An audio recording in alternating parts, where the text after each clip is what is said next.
સુરત મનપા દ્વારા નાસીનગર વિસ્તારમાં કરવામાં આવેલા ડિમોલેશનને લઈને વિવાદ ઊભો થયો છે, જેમાં અધિકારીઓએ બિલ્ડરના ઇશારે કાર્યવાહી કરી હોવાની આશંકા વ્યક્ત થઈ રહી છે। મળતી માહિતી મુજબ વિવાદિત જમીનના માલિક ગલુબેન પાલિયા છે અને તેમના ઘરે બિલ્ડર સંબંધી કાર જોવા મળતા મામલો વધુ ચર્ચામાં આવ્યો છે। ગલુબેન પાલિયાની જમીન પર પ્રોજેક્ટ વિકસાવવામાં આવી રહ્યો હતો અને તે માટે 40 ફૂટનો રસ્તો કાઢવા માટે તેમની જમીન પર ડિમોલેશન કરવામાં આવ્યું હોવાનો આક્ષેપ છે। ઉપરાંત પ્રોજેક્ટ નજીક આવેલી ઝૂંપડપટ્ટી પણ ગલુબેન પાલિયાની જમીન પર હોવાનો દાવો કરવામાં આવ્યો છે।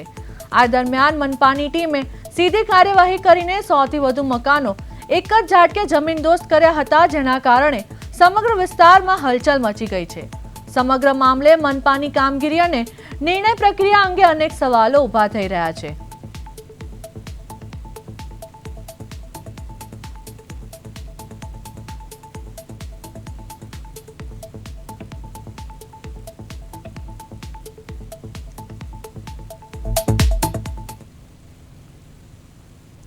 સુરતના નાસીનગર વિસ્તારમાં ચાલી રહેલા વિવાદિત ડિમોલેશન મામલે વળાંક સામે આવ્યો છે। સોશિયલ મીડિયા પર આખા ઘરમાં એકલી રહેતી એક વૃદ્ધાનો વિડીયો જોરદાર વાયરલ થઈ રહ્યો છે, જે ભારે શંકાના દાયરામાં છે।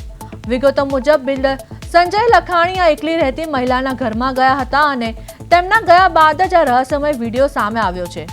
વિડીયોમાં વૃદ્ધા કહી રહી છે કે આ જમીન જિલ્લાની બ્રિજ પાસે આવેલી છે અને તેમણે આ જમીન સ્કૂલ બનાવવા માટે મનપાને દાનમાં આપી હતી, જેથી પાલિકાએ જમીનનો કબજો લેવા ડિમોલેશન કર્યું છે।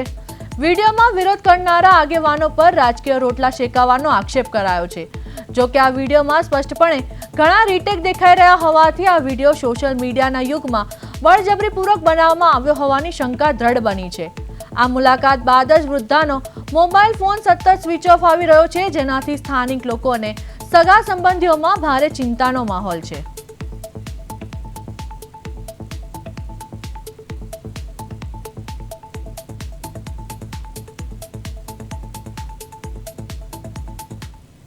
મારી જમીનો સુરત મુકામે દસ્તીપુરા વિસ્તારમાં જ્યાંથી જિલ્લાની બ્રિજ પસાર થાય છે તે એરિયામાં આવેલી છે। એમાં ઘણી જમીનો અમે કોર્પોરેશનને આપેલી છે અને એક જમીન એમને સ્કૂલ બનાવવા માટે દાનમાં આપેલી છે। એ જમીનો પર છોકરાઓ વસી ગયેલા છે। હાલમાં જે ઓવાપો ચાલી રહ્યો છે અને જે બધા સમાજના કહેવાતા આગેવાનો એ લોકોને જે બધી મદદો કરી રહ્યા છે તે પોતાની રોટલી શેકવા માટે છે, બાકી કોઈના પર હમદર્દી બતાવવા કરે છે એવું માનવાનું કોઈ કારણ